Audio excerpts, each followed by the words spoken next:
Hey guys, welcome back to my channel. Today I will be talking about how I stay organized, especially during the pandemic. So I've got a few tips for you guys that I've learned over the past 4 years of my degree. So let's get started. I find that whenever I set up my own space to start working, I get loads more work done.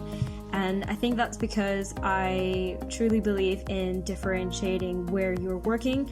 For example, I would never work on my bed because that is somewhere that I define to be a sleeping space. And if I do work there, then at nighttime, sometimes I can't fall asleep because I'll start thinking about work. So I feel like it is really good to just have that specific place in your room that you work at. I'm currently sitting at my new desk and I really wanted to get this sorted because I'm starting my master's next month and I really need a space that I can work at, and so far it's been really great. I feel more productive. My second piece of advice is to have some sort of a planner or a to-do list or something that you can visually see what you need to get done. A lot of my friends use Google Calendar or different apps on their phone, but I'm really old-fashioned. I like planners, and being able to write something down really helps me because I'm more likely to remember what I'm supposed to get done. So a planner that I've recently ordered is from sotypicalme.com. It is fully customizable and I really love this because there's different modules that you can put into your weekly layout, and you can also add customized pages at the back.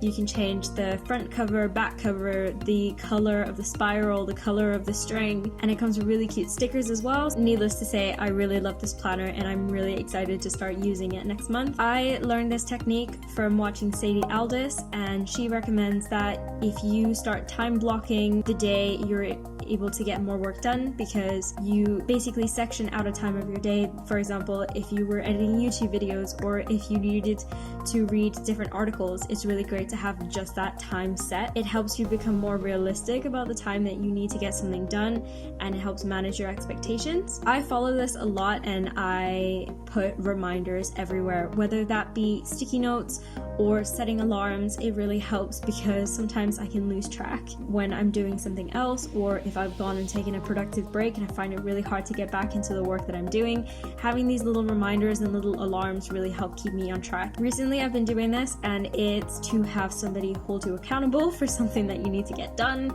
I used to do this with people in my previous degree, with having a group member tell me, oh, have you done this yet? And then I'd just sit there and think, oh my god, I haven't done that yet. So having somebody hold you accountable and basically keep you in check is really helpful. Another piece of advice is to take productive breaks, whether that is going for a walk or maybe reading a book or even doing the dishes or some housework. As long as you're staying productive and you're working in that mindset, it's really easy to get back into work, as opposed to if you're watching a YouTube video or watching an episode of a TV show, which you can sometimes get carried away with. Sometimes I find that just starting on a project is really helpful because once you start doing it, you'll end up doing way more work than you expected because you get yourself into that mindset. You sit down in your workspace. I don't know if this works for everybody else, but I find that if I just sit down and start doing something, then I can just very easily keep going with it. The last thing is to always remember why you are doing something. And this doesn't have to be, I am doing this because I really want to get good grades on something. It could be as simple as, I'm doing this because it gives me an opportunity to be productive, or it's fulfilling my passions. Just remember the core reason why, or even the little reasons why you're doing something, and that can really help motivate you to just keep working and stay organized. If you guys have any tips on how you stay organized or any other suggestions and recommendations, then please do leave them in the comments below. I'm always looking for different ways to manage my time a lot better, so please do let me know your thoughts. Be sure to give this video a thumbs up and subscribe if you're new, and I'll see you in the next one.